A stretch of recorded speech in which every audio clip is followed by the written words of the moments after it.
Alan convocado para a Seleção Olímpica do Brasil e o presidente Mário Bittencourt concedeu entrevista e a gente vai analisar aqui as respostas nesse giro de notícias de hoje.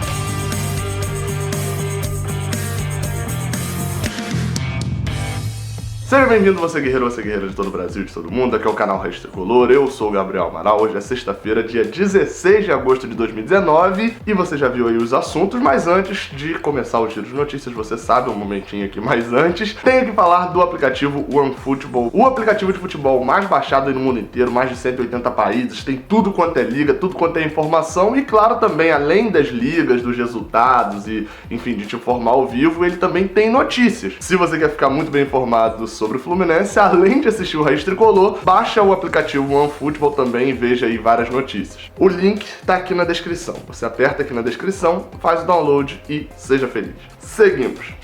O primeiro assunto do vídeo de hoje, eu vou falar sobre Alan, né? Uma notícia aí que saiu nessa manhã, tanto o Tite quanto o André Jardine, que são os treinadores da seleção principal e da seleção sub-20, respectivamente, eles anunciaram as convocações para amistosos agora no mês de setembro. No caso que interessa mais a gente, é o caso da convocação da seleção olímpica, já que o Fluminense tem vários jogadores que estão sendo observados, alguns até que já foram convocados para essa seleção. No torneio de Toulon a gente teve o caso de Pedro, né, que foi convocado, mas ainda tinha ali numa pré-lista casos como o de Caio Henrique e o de Nino. E nesta convocação, outro nome lembrado também foi o nome de Alan, e esse sim ficou na lista final, né? Alan foi convocado para os amistosos contra a Colômbia no dia 5 de setembro e contra o Chile no dia 9 de setembro. Todos os dois amistosos serão no Pacaembu. Isso, assim, pelo menos na minha opinião, o configura como o melhor volante nessa idade, pelo menos nessa categoria sub-22, né, que no ano que vem se tornará sub-23, que é a seleção que vai disputar a Olimpíada de Tóquio. Isso meio que configura como o melhor do Brasil no momento nessa idade, já que apenas ele foi convocado jogando no Brasil atualmente. E claro, por bola,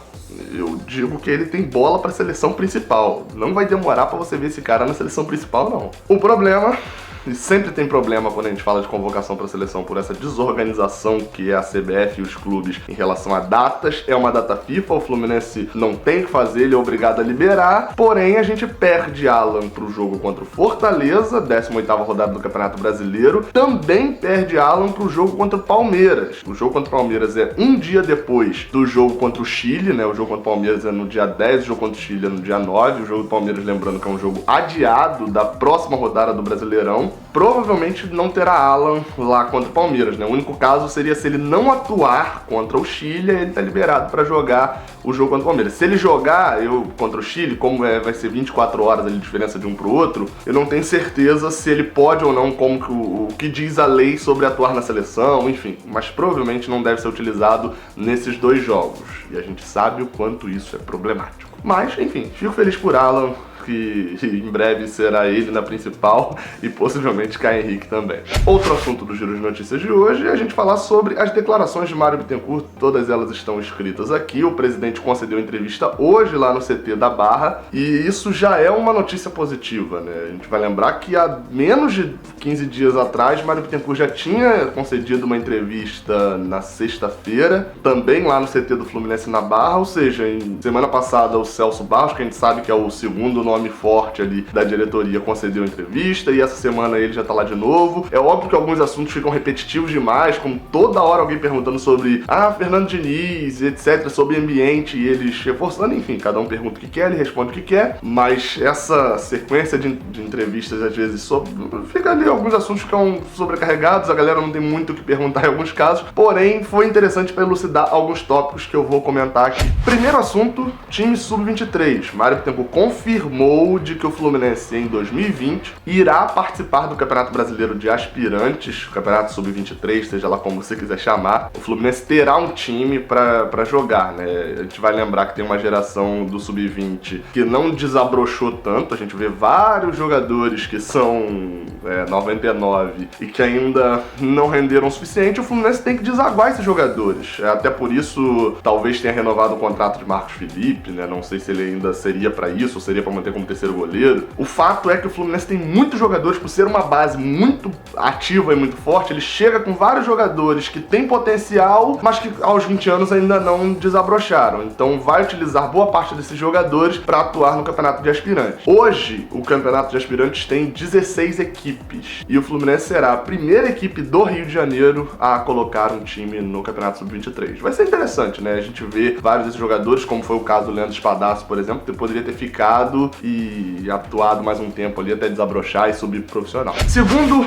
tópico que eu achei importante, sobre salários. Ele falou ali sobre salários atrasados, falou que tá só com 5 dias de salário atrasado, enfim, comentou isso, mas isso a gente já sabia. Algo que eu achei interessante foi uma declaração dele dizendo de que a folha salarial do Fluminense hoje em relação a jogadores, é do mesmo tamanho de quando ele chegou, vamos botar ali, de quando fomos para a Copa América. Sendo que nesse período chegaram 2 jogadores que, para mim, tinham elevado a folha salarial, né? Que é o caso de Muriel e de Nenê. Ainda vou colocar o terceiro, que seria o Wellington Nem. São 3 contratações de um salto ali possivelmente, porém ele falou que com as chegadas de alguns jogadores e as saídas de outros, ficou no mesmo, não sei se exatamente no mesmo valor, mas no mesmo patamar ali de folha salarial. A gente vai lembrar que teve jogadores que possivelmente não tinha um salário tão baixinho assim não, né? Mas o Fluminense negociou Matheus Pato lá pra fora, teve ali aquela questão do Matheus Alessandro que não rendeu, mas teve o caso de Bruno Silva e o caso de Marlon, jogadores que o Fluminense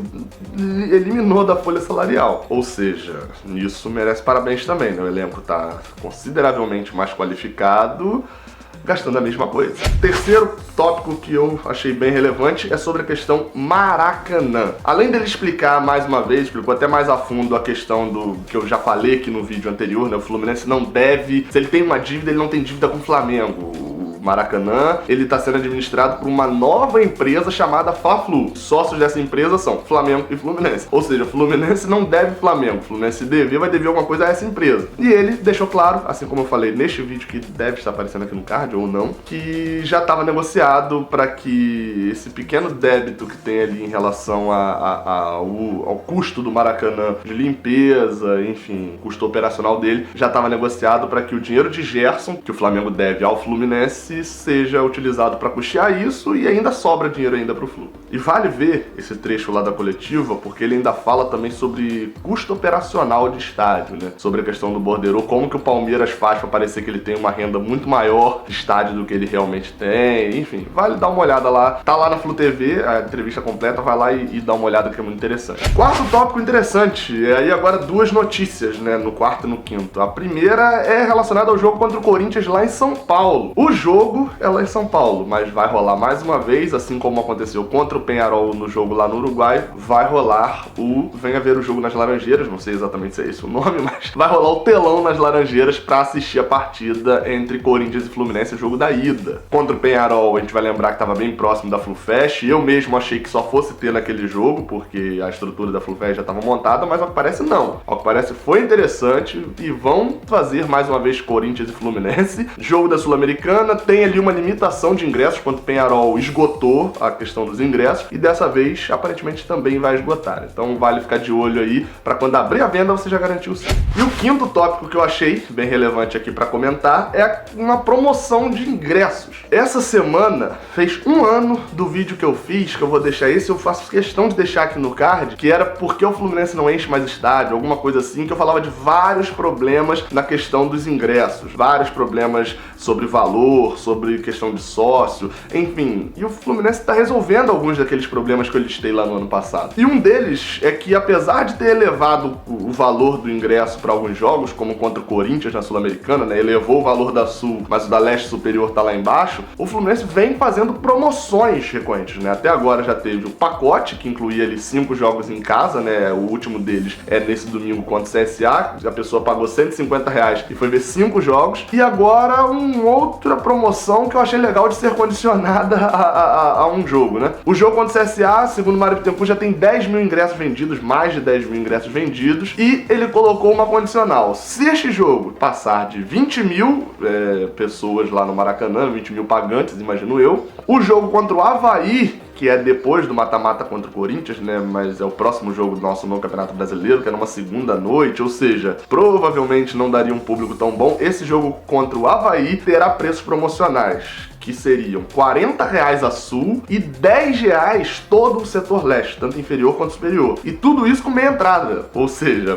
para quem paga meia entrada aí, estaria R$5 o ingresso para ver o jogo nas lestes e a R$20 para ver o jogo na sul. Olha, se o Fluminense passar, né, se a torcida comparecer acima dos 20 mil, que eu acho totalmente possível, já que se já tem mais de 10 mil vendidos e ainda tem sábado e domingo, né, pra ter vendas, que a galera vai estar em casa ali pra poder comprar o ingresso, eu acho bem possível de que ultrapasse, e se realmente acontecer isso contra o Avaí, olha, eu acho melhor já botar o precinho aí pra Norte logo, porque vai ter que abrir a Norte. Ele também falou sobre Fernando Diniz, Johnny Gonzalez, Pedro, patrocínio e etc, mas nesses pontos, assim, não teve nada de novo, assim mesmo, né? Nada de, que relevante, ou era alguma coisa totalmente sem novidades, com ele repetindo o discurso que ele deu há 2 semanas atrás, porque não mudou nada, ou então algum assunto que não faria tanta diferença trazer pra cá. Enfim, saudações tricolores, até a próxima, valeu! Eu tô aqui me perguntando por que você não assistiu esses 2 vídeos que estão aqui no canto, aparecendo aqui agora nessa tela final. O vídeo aqui de cima é o envio mais recente que eu fiz aqui pro canal, e o vídeo de baixo é um vídeo que o YouTube separou especialmente pra você, então vale a pena você conferir. Muito obrigado pela moral que vocês têm me dado, não se esquece do like aqui no vídeo, saudações tricolores.